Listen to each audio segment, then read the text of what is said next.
No, yo creo que en esta conformación de gobierno y de tutelaje están tomando en cuenta definitivamente a la disidencia cubana. Te doy algunos datos que tengo, no están confirmados, pero te puedo dar.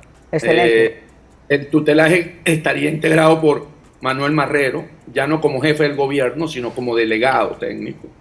Josefina Vidal, con experiencia negociadora de Estados Unidos, estuvo en Canadá. Y sí está el nieto de Raúl, Ujú. que es Oscar Pérez Oliva, pero por su rol técnico en la zona especial del Mariel, que es donde las compañías tecnológicas se instalarían para financiar este cambio. Wow. Cuando comienza el colapso de un régimen totalitario de tipo comunista, nunca se sabe con certeza qué es lo que va a pasar. Y quien así lo afirme está cayendo en el terreno de la vana especulación. Sobre todo con un régimen totalitario como el cubano, que aún tiene el control absoluto de la institucionalidad cubana y el monopolio del poder radica en sus manos. Y eso le da una capacidad para negociar con total hermetismo.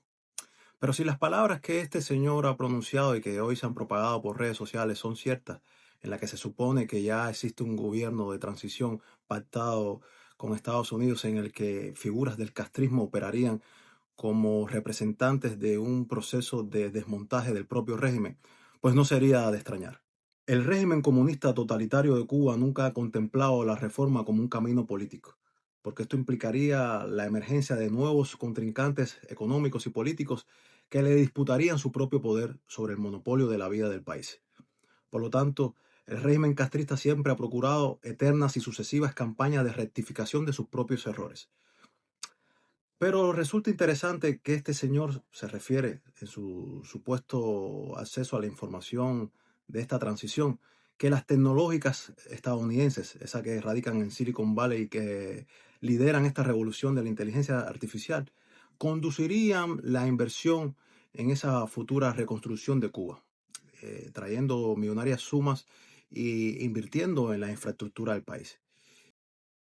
Y aquí se podrían abrir dos posibles caminos. O una profunda transformación del sistema al estilo de Black Havel en Polonia, utilizando la propia estructura vertical y descendente del castrismo para desmontarlo, o una estrategia de reforma gradual del sistema económico que mantenga a castristas en posiciones de poder, operando un tránsito de élites partidistas políticas a élites tecnocráticas, vislumbrando un posible camino a lo de Deng Xiaoping en China, en la que la figura de Oscar Pérez Olivas Fraga, que actualmente funge como ministro de Comercio Exterior y que es sobrino de Fidel y Raúl, tenga un peso determinante en este tránsito de élites políticas a élites tecnocráticas, es decir, élites que van a reconstituir su poder en una unión entre política y tecnología.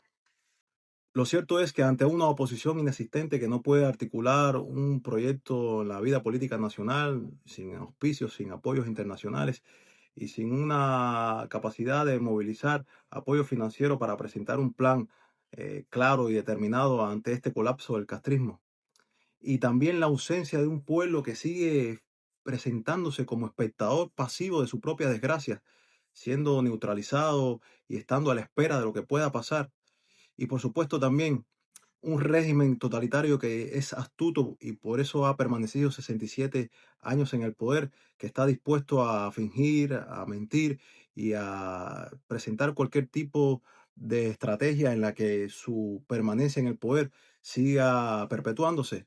Y a esto se le puede agregar la urgencia de Estados Unidos resolver la situación cubana de la forma más pacífica y puntual posible para anotarse otro punto geopolítico en la arena internacional. Estaremos de frente a una transición en la que si no ejercemos una presión como comunidad, en la que si no aparecen esos cubanos americanos con capacidad financiera para constituirse en una fuerza política de obstrucción a esos planes del castrismo reconvertirse en una especie de tecnocracia, y ante una posible desaparición de Trump del panorama político o de su presión en el panorama político respecto a Cuba, corre el riesgo de a mediano plazo ese castrismo reconstituirse y utilizar esa millonaria fortuna que han robado mediante Gaesa de 14.000 millones de dólares en montar un gobierno perfectamente tecnocrático en el que controlen los mecanismos del poder institucional y trasvistan o maquillen su nuevo poder de un capitalismo intervenido, un capitalismo de Estado al estilo chino o al estilo ruso.